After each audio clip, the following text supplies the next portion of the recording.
Hey leaders, it's Anna here, and I've got a lesson about how to understand people better. We are in network marketing, we're networking with people all the time, and one of the best skills we could possibly attain as leaders who are building teams and really helping to connect people is how to understand people better. And I was recently just at High Performance Academy with Brendon Burchard. Yes, I'm like a super avid fan, that's why I'm like rocking his swag right now. But he gave us this really great framework on how to understand people better. And I'm going to show you guys what that framework looks like right here so that you can write it down in your notes right now as we kind of just walk through it, and I'll explain it to you as we go. Okay, so you've got 5 different E's. Okay, the first one is expectations. So we're thinking about people right now, and in any relationship, it doesn't even have to be business related. It could be your kids or your spouse or your boyfriend or your coworkers or your boss.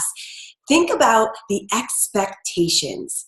Okay, so if you're connecting with someone and you're prospecting them for this business, or you're trying to convince, a kid or a loved one to do something you want, we have to understand what they're expecting of the situation. What do they expect to happen? What do they expect to get from it? What are they expecting in their life? So a lot of times our expectations are going to be different than the person that we're talking to. And I'm mostly going to refer to our prospects here because I know that a lot of us want to get better at understanding the people that we're trying to recruit to build a business with us. That's like my most exciting thing, is to understand more of the people that I really want to work with. Right? So understanding the expectations, that's going to be the number one thing. So we're going to have to ask questions, right? So if you're talking to someone and it's maybe your 3rd or 4th conversation, maybe on Messenger, or you've talked to them over the phone, but you're not really sure what their expectations are if they join this business, if they start to use the products and the programs, if they work with you, what do they expect to happen or to get or to earn?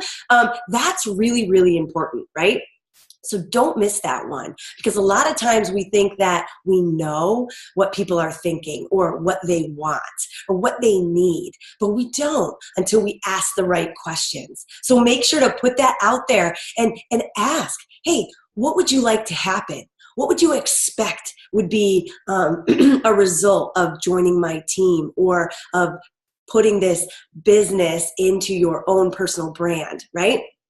The second thing we want to think about is education. Oh, I loved this one because so often in network marketing, people are not educated about the business model as much as you are, because you've been in the business, you've watched videos about it. Hopefully you've seen Rise of the Entrepreneur already with Eric Worre and his whole idea of the benefits of being an entrepreneur and being in network marketing especially. You've educated yourself over the past several months about this business model, about how this can really benefit you and your family.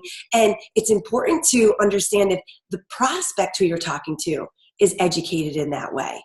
We got to know if they're educated in health and fitness products. Have they learned anything about the value or the benefits of Shakeology or of being on demand now, with the market trending now to more streaming versus DVDs? It's so important that we begin to understand the people we're prospecting and understand their level of education and knowledge in the areas that we're talking about. So that's why I never get offended when people are immediately shutting down network marketing, or immediately saying that they don't like supplementation, or immediately saying that they just don't want to work out online. I take that as a sign of the lack of education that they have in those areas, because they don't necessarily understand the value yet. So before you get worried about what people might think, be more concerned about helping them understand the results or the effect that these can provide for their life. Understanding people is understanding their level of education. And also, hey, did they go to college? Did they have parents that, encourage them to read? I know, growing up for me, my mom never put a book in my hand except the Bible. And I was like, yeah, I'm going to read that because it was so much, right? So think about their level of education as well and their background. Who are they hanging out with? Well, that's one that we'll go to in just a minute. All right, so education. Remember to understand that about people and where they're at on an education level. Okay, second thing, or third thing, is effort. Effort. So a lot of times as a team builder, you might realize that, oh my gosh, my personally sponsored coaches, they're not growing as fast as I'd like them to, or you get a new coach on board and you're trying to help them grow, but they're just kind of stuck. Or maybe you've been prospecting somebody for a while and they just haven't pulled the trigger yet.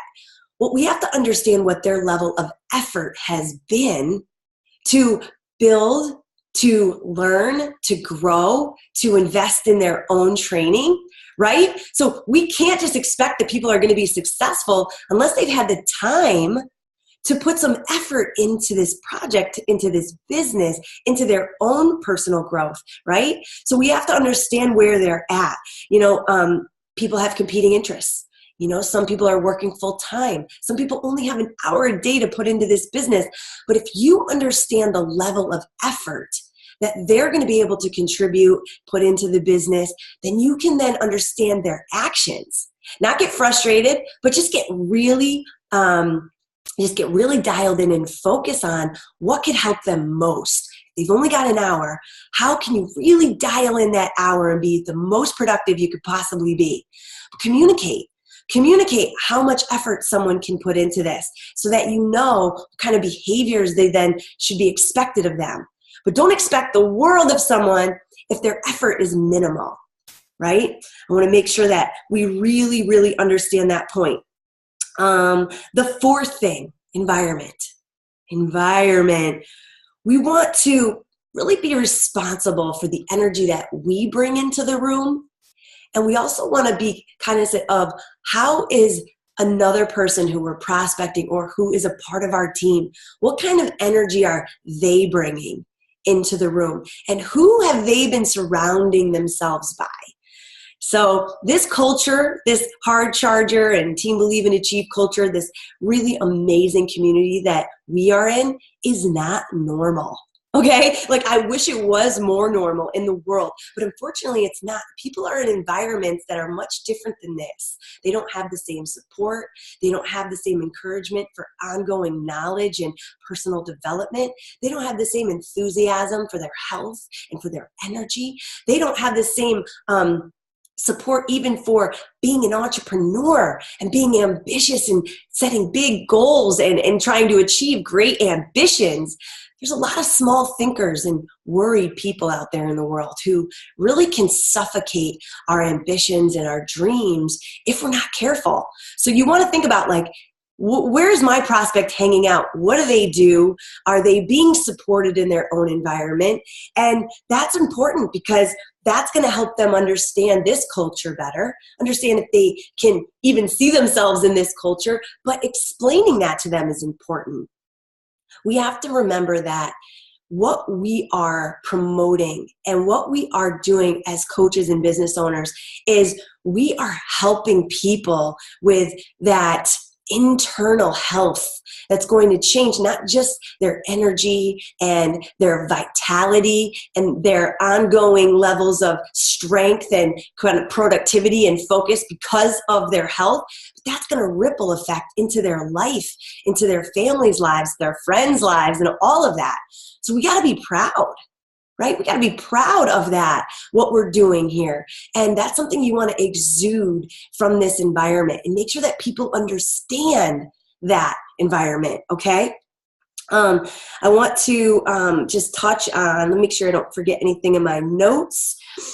Just one last thing, understanding people's kind of environment growing up. Maybe when you're prospecting someone, you share a personal story to try and understand their personal story better. But I grew up, in a very scarce mindset because we were very poor. And so my whole life I had issues with investing money in things or paying for nutrition or, investing in personal development or courses or, going to events and things of that nature. So understanding that about me would be really important if you're trying to get me to, invest in a business to grow. Because that might seem like, whoa, like way out of my league. But asking those questions and sharing those stories helps you understand someone else better. So you can, one, relate, or use my story as a way to relate, so that their scarcity mindset or their environment growing up and their situational, things that happened as they grew doesn't hold them back from progressing forward. Understand what people's environment has been, what it is now, and where they want that environment to be in the future. Cool. Very important. Okay, the last thing is we tie it all together, that expectations, understanding the expectations, the effort they're putting in, their education, the environment, and then wrapping enthusiasm around all of that. Okay, to understand people, it's important that we really put out the enthusiasm for who we are, what we're doing, why we're doing it, and then why we really care about helping other people do the same. Brendon said two great things. He said the two most powerful emotions are enthusiasm and love. So if we can exude those two emotions into any kind of invite, any type of video, any kind of call or Zoom or meeting, if we can really exude that, we are going to really connect with more and more people because they're going to feel those emotions from us. So giving that enthusiasm, giving that love is so important. And this is going to help you be a better leader. Hands down, absolutely better leader. So in summary, we want to ask people, what are your expectations for the future? We want to know that, right? What are you trying to do now, or what are you willing to do effort-wise to make that happen? What is your level of education like? What did you choose to do, to learn, and to grow? Or what are you choosing to learn, to do, and grow now, right? What are you consistently putting inside the think tank? And then what is the environment that is supporting you to do that? If we ask these questions of people and we learn this about people, we're going to be able to provide resources, we're going to be able to provide a lot of insight, and we're going to be able to support them to make a great decision on whether to join our team, whether to continue growing in this business. You want to be a great leader to your coaches and to new people coming into the network. You can do that by wrapping all of these elements into it. Now, the last couple tips I'm going to give you guys is how to create great relationships. I've got 5 tips. Be a good listener. Be present when you are with people, especially on a call, a Zoom like this, a phone call. Try to be as present as you can, obviously in person, right? Don't be like phones out and you're looking at messages and things. Be fully present. Show and demonstrate that you care about them, right? That's really important, that you care about them and what's important to them. That's going to create a really great relationship between you and someone else. The fourth thing is bring value to the relationship. Bring value to the relationship, whether that's just positivity, feedback, support, and don't just try and take and ask. Think about always giving and offering, right? The last thing is share and communicate your needs, your desires, and your dreams. When you want to create great relationships, you want to share what you love, what you're passionate about, and what you're committed to doing in your life, because then people will understand you, right? Just like you're trying to understand them. I hope that this served you well. I hope you drew out that diagram and that you've listed some bullet points of questions that you can be asking your prospects to understand them better and to really, demand that of yourself to be a better communicator and someone who's better understanding the person that they're connecting with. All right? Thanks, guys, for listening. Have an awesome day.